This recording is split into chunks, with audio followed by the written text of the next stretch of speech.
Hello class 12th, exercise 1.1, relation in function, question number 11. हाँ जी, क्या कहता है 11th क्वेश्चन? वो कह रहा है show that the relation R in a set or A of a point in a plane given by R दे रहा है हमें P and Q, ठीक है जी, रिलेशन दे दिया. Distance of a point P from the origin is same as the distance of the point Q from the origin. Okay. Is the equivalent relation further show that set of all points related to the point P doesn't equal to 0, 0 is the circle passing through P is the origin as a center. Okay. तो वो क्या कह रहा है students? वो एक circle दे दिया हमें, ये सेंटर हो गया O, जैसे 0, 0 बोल दिया हमने O, इसको हम P बोलते हैं एंड इसको हम Q बोल देते हैं. P एंड Q सिमिलर है, ठीक है. तो इसका सॉल्यूशन निकालते हैं. सॉल्यूशन मैं इधर करता हूं सॉल्यूशन, ठीक है स्टूडेंट. लिखिए let O be the origin, O को ओरिजिन मान लिया, ठीक है, ये 0, 0 है. Let O be the origin, ठीक है. देन आर जो होगा ये वाला, ये आर, हाँ अच्छा, आर हमें दिया हुआ है, ये आर दिया हुआ है पी एंड क्यू, ठीक है जी. Distance of P from origin which is distance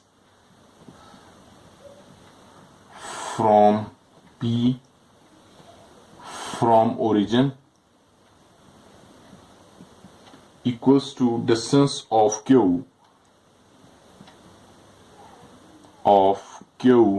ये वाला Q from the origin.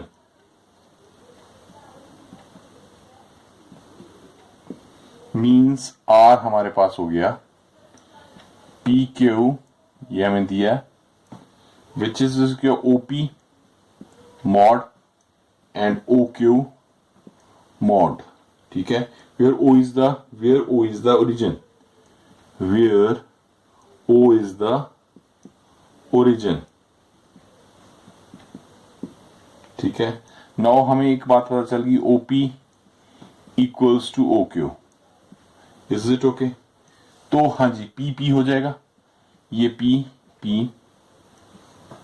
और belongs to R, all P belongs to A. A is a set of point in a plane given by OP equals to OQ. So R is reflexive, PP हो जाएगा, R is reflexive हो गया जी हमारे पास.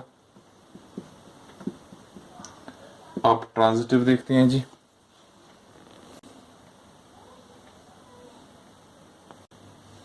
हाँ जी, अब symmetry के लिए OP equals to OQ, same है डिस्टेंस, तो OQ इक्वल्स टू OP भी हो जाएगा, कोई प्रॉब्लम वाली बात नहीं. तो QP also belongs to R हो जाएगा, ठीक है ना. एंड OP तो है ही है, OP belongs to R, OP belongs to R है तो QP, ठीक है. तो OP इक्वल्स टू OQ, तो OQ इक्वल्स टू OP, तो OP बिलोंग्स टू R, तो QP OQ, ये मैं गलत लिख गया, OP QP लिख दो, या तो OP, तो यहां पे थोड़ा सा मिस्टेक हो गया, ये OQ, ठीक है. OP belongs to R and OQ belongs to R, तो R is symmetry, ठीक है जी. अब ट्रांजिटिव देखते हैं. Now suppose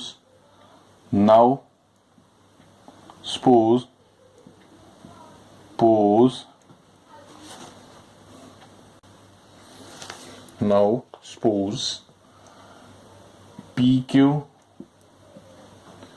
belongs to R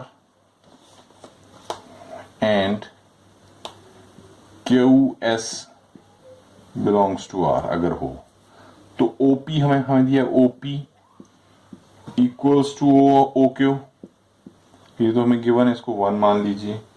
तो O Q equals to O S हो जाएगा, ये इक्वेशन 2 हो गई। ये अगर इसके इक्वल है तो ये इसके इक्वल है, तो ये इसके इक्वल आ जाएगा ना, ठीक है। From 1 and 2, from 1 and 2 OP equals to O S, तो P S belongs to R, तो R is transitive, R is transitive. So it is तीनों ही हो गए, reflexive, symmetric and transitive. So the R is equivalent relation, so R is equivalence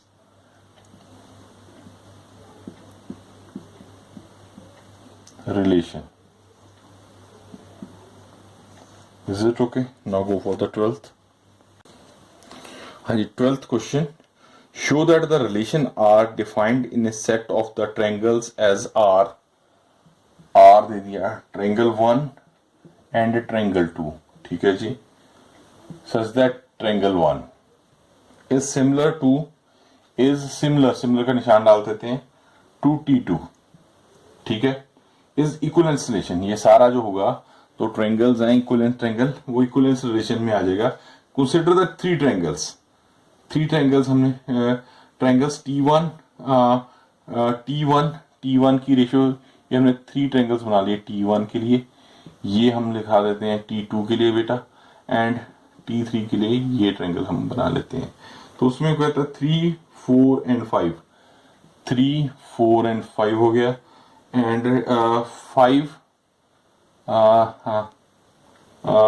3, 4 and 5, 5, 12 and 13, 5, 12 and 13। अगला कह रहा है 6, 8 and 10, ये 3 ट्रायंगल्स हमें उसने दे दिए हैं। तो सॉल्यूशन निकालते हैं जी, इसको इक्विवेलेंस रिलेशन में बनाना है। ए ले लेते हैं, ऑल ट्रायंगल्स, ये दिए हुए हमें ऑल ट्रायंगल्स, ठीक हो गया जी। तो आर क्या आ जाएगा हमारे पास जो गिवन है, T1 T2 and T1 is similar to T2, ये हमें गिवन है, आर दे दिया हमें, ठीक है जी। तो each triangle are similar to itself, ठीक है ना, so that T1 is similar to T2, each triangle is similar to itself तो हो गई ना, तो लाइन लिख लेते हैं, नहीं तो फिर कंफ्यूजिंग हो जाएगा। Each triangle is similar to itself, each triangle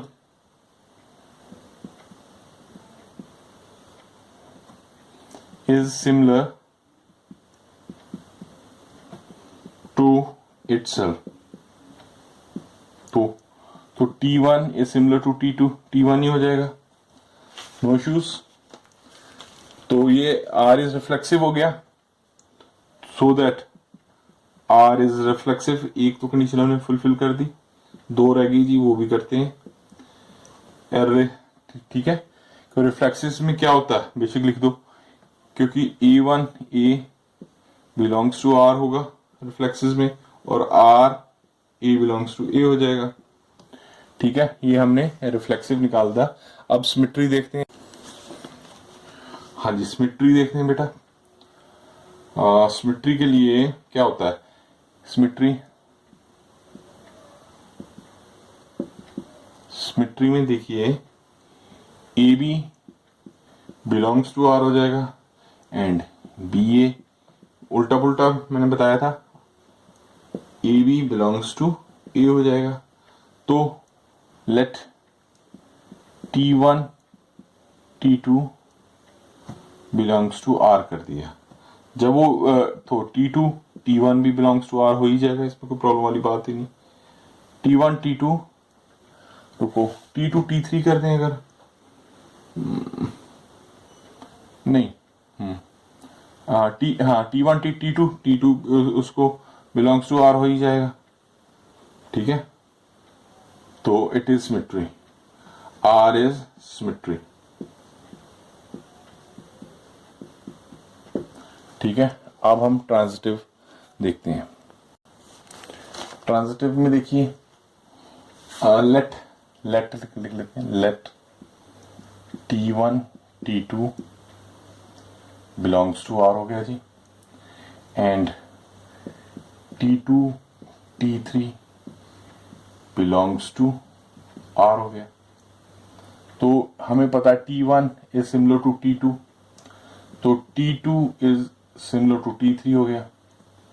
जब T1 T2 का है तो T1 is similar to T3 हो ही जाएगा, इसमें कोई राय बड़ी बात नहीं है।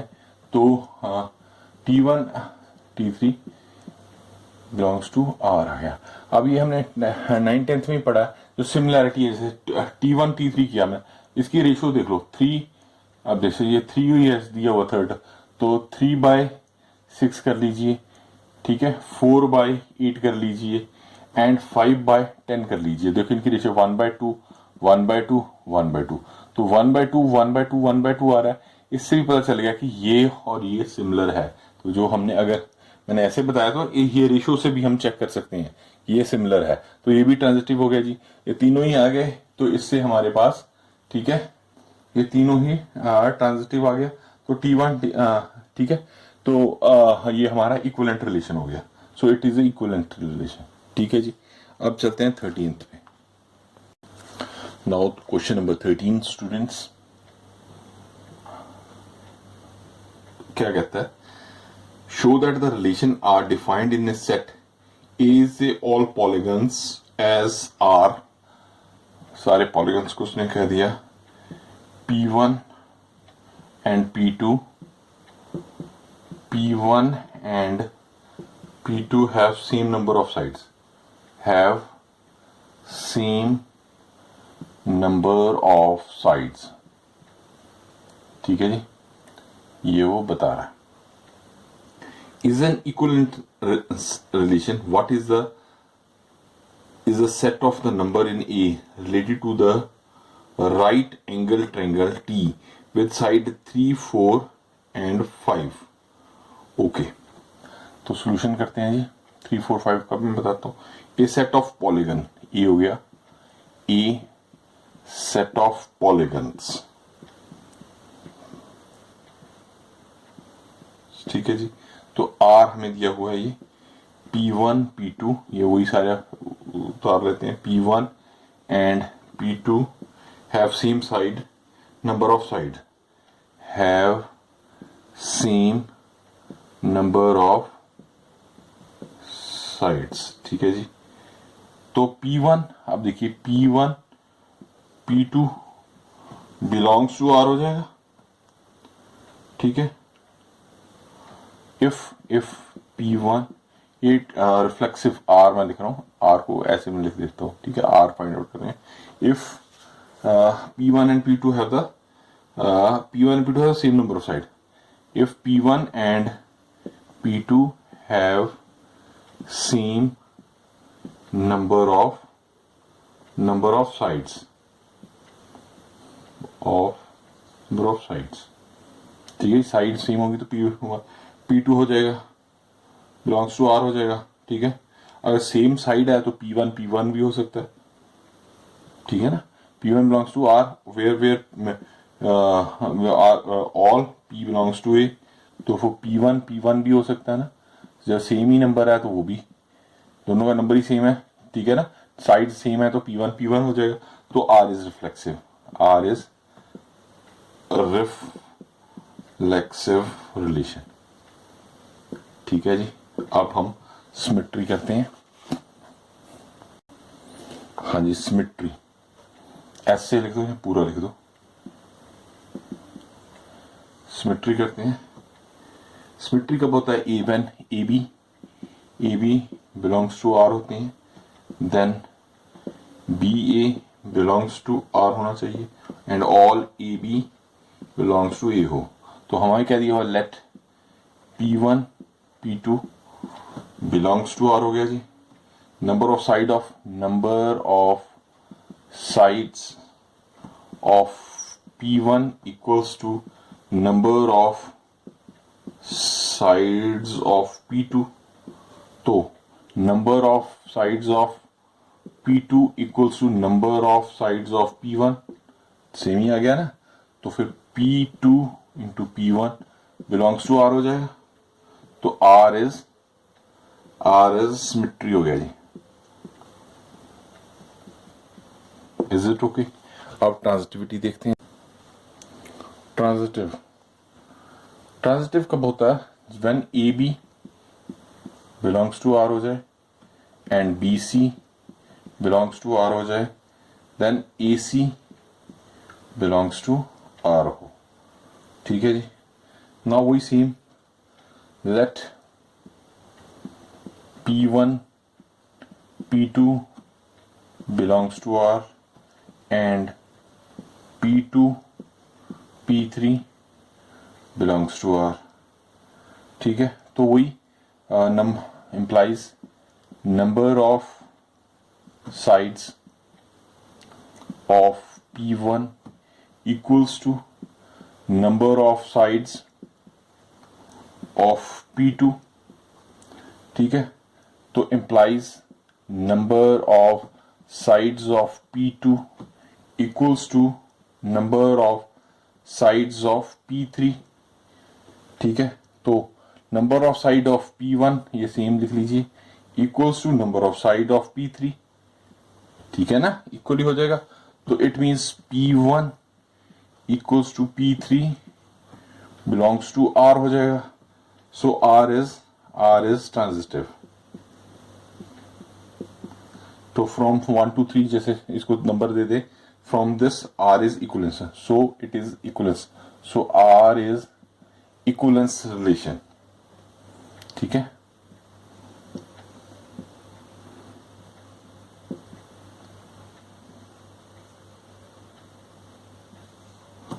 हो गया जी। हाँ जी, इसका बी पार्ट भी था, to find the set of element A related to triangles, ये भी फाइंड आउट करना था ना, to find the set of elements in A related to triangle,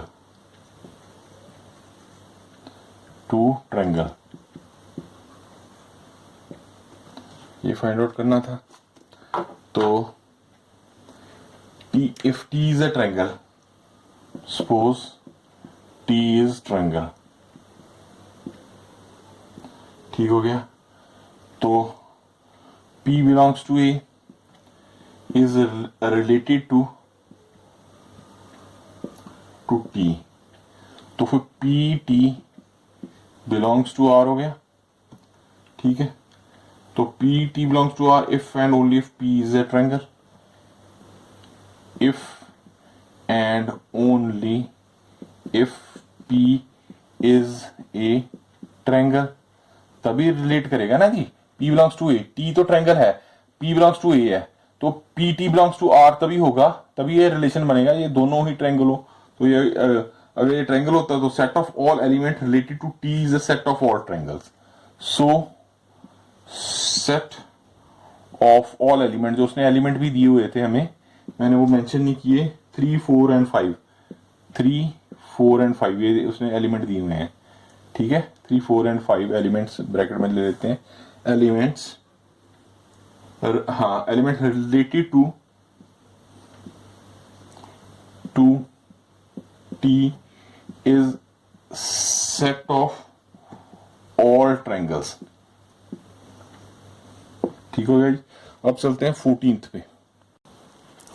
हाँ जी, 14th क्वेश्चन क्या कहता है स्टूडेंट, क्या कहता है, let L be the set of all lines in xy plane and R be the related to L, define as R is L1 L2, okay, L1 is parallel to L2, show that R is the equivalent relation, find the set of all lines related to line दे दी हमें y equals to 2x plus 4, okay, तो L क्या ले लेते हैं हम, L set of lines on xy plane, set of lines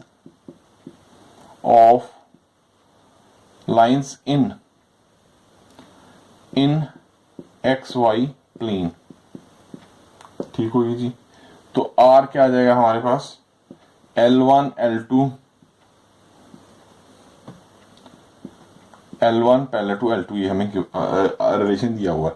अब reflexivity find out करते हैं, R फाइंड आउट करते हैं। तो R इज कब होगा, L is belongs to L, set of all lines is parallel to itself, is parallel to itself, ठीक है। तो L is parallel to L हो गया, तो L जब अपने को पैरेलल होगी तो LL belongs to R हो ही जाएगा, तो L is parallel to belongs to L हो जाएगा, तो ये रिफ्लेक्सिव हो जाएगा, रिफ्लेक्सिव हो जाएगा।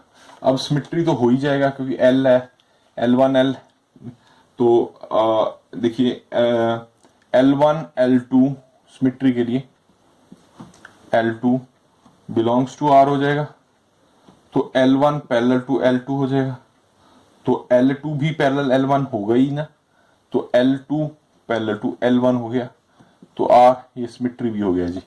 तो यार अब हम ट्रांजिटिव देख लेते हैं, L1 L2 L3 कर लेंगे।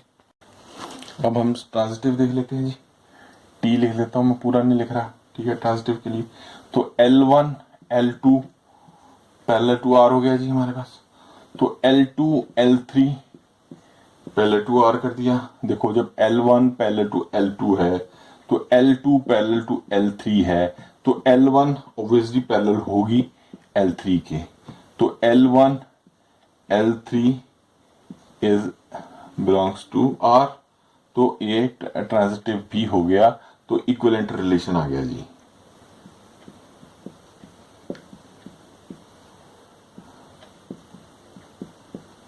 इसको पेशेंस के साथ करेंगे तो सारे इजीली हो जाएगा, ये सारा कुछ कोई इतना टफ नहीं है। प्रॉब्लम है कि हम पेशेंस नहीं रख पाते। हाँ जी, 15th क्वेश्चन, ये सिंपल, या आई थिंक आप ये कर लोगे 15 16, चलो मैं कर देता हूँ। Let R be the relation is a set 1 2 3 4, A हो गया हमारे पास 1 2 3 4, ओके, और R इज अ रिलेशन 1 2, ये उसने रिलेशन गिवन है, हमें रिलेशन दिया हुआ है 1 2 2 2 1 1, ये गिवन है बेटा हमें, 4 4 1 3 3 3, ये तो बट बेटा आपको खुद करना चाहिए, देखा जाए तो 1 1 2 2 3 3, ये 3 3 4 4, मैंने स्टार्टिंग में करवाई थी ऐसी चीजें। तो R इज रिफ्लेक्सिव, हाँ जी, R कब होगा रिफ्लेक्सिव, कब होगा, अगर एक ही ले लो, सारे लेने की जरूरत नहीं, बिलोंग्स टू R, 2 1 आ रहा है देखिए इसमें, यस 2 1 है कि नहीं, पहले तो चेक करो, 2 1 है इसमें, 2 1 नहीं है, डज नॉट आ, तो पहले में ही ये तो गड़बड़ हो गई जी। तो ये नहीं नहीं नहीं, ये रुको रुको रुको, 2 1 तो सिमेट्री हो गया ना, oh I am sorry sorry sorry, हम तो रिफ्लेक्सिव कर, देखिए कई बार हम भी लोग भी कंफ्यूज हो जाते हैं। R1 तो ए चाहिए ना हमें, हाँ हाँ रुको, तो इसमें क्या है, देखो 1 1 है, 1 1 है जी, 2 2 है, यस, 3 3 है जी, 4 4 है, यस, R हो गया, तो ये हमारे पास रिफ्लेक्सिव हो गया जी। तो R इज रिफ्लेक्सिव, ठीक है। अब सिमेट्री देखते हैं, ऐसे लिख रहा हूं मैं, सिमेट्री में देखो 1 एक ही, देखो 1 2 बिलोंग्स टू R है, मैंने देखा था 2 1 नहीं था, मैं अब यहां कर देता हूं R डज नॉट, तो it is not symmetry, not symmetry, ठीक है। तो जब सिमेट्री नहीं है तो ट्रांजिटिव, अब ट्रांजिटिव, सो R इज, अब ट्रांजिटिव देखते हैं जी, ट्रांजिटिव के लिए 1 3 है इन R में है, ठीक है, 1 3 है, 3 2 है, यस 3 2 भी है इसमें जी, तो 1 2 है, 1 2 भी है, तो ये ट्रांजिटिव भी हो गया, it is transitive, yes transitive, symmetry नहीं है, रिफ्लेक्सिव भी है, ट्रांजिटिव भी है, तो सिमेट्री नहीं है, इक्विवेलेंट रिलेशन नहीं हो पाएगा, तो इसमें बी पार्ट करेक्ट हो जाएगा, R is reflexive and transitive but no symmetry, तो बेटा इसका आंसर बी होगा, जो ऑप्शन दिया हुआ है। ठीक है, अब चलते हैं, लास्ट क्वेश्चन है। हाँ जी, 16th क्वेश्चन क्या कह रहा है, इंक भी इसकी खत्म होने वाली हो गई। ठीक है, इस क्वेश्चन के बाद फिल करते हैं। Let R be the relation in the set N given by the R student n has natural numbers, set of n is natural number, means 1 2 3 so on। ठीक हो गया जी। तो r हमें रिलेशन दिया हुआ है, yes A B a equals to b minus 2, okay, b is greater than 6। तो बताइए क्या, हाँ, चूज द करेक्ट आंसर। हमने, चलो पहले तो हम निकालते हैं, उसके बाद देखते हैं। तो ए बी बिलोंग टू आ रहा है if B is greater than 6, तो बी इज 8 लें अगर हम, तो ए ग्रेटर, तो 8 ही आ जाएगा ना, तो 8 माइनस 2 कर देंगे तो 6 आ जाएगा। तो 6 और 8 बिलोंग्स टू आर हो ही जाएगा। ठीक है जी, तो इसका आंसर सी पार्ट होगा दिया हुआ हमें। ठीक है, दिया हुआ 6 और 8, तो इसका आंसर सी हो गया। इस तरह हमारी 1.1 एक्सरसाइज खत्म हो जाती है, फिनिश हो गई। तो अब फंक्शन है, तो अगले वीडियो में आपको पहले मैं इंट्रोडक्शन दूंगा फंक्शन की, उसके बाद उसके हम क्वेश्चन करेंगे। लाइक शेयर और सब्सक्राइब करते रहें आप स्टूडेंट। ऑल के +2, लव यू ऑल।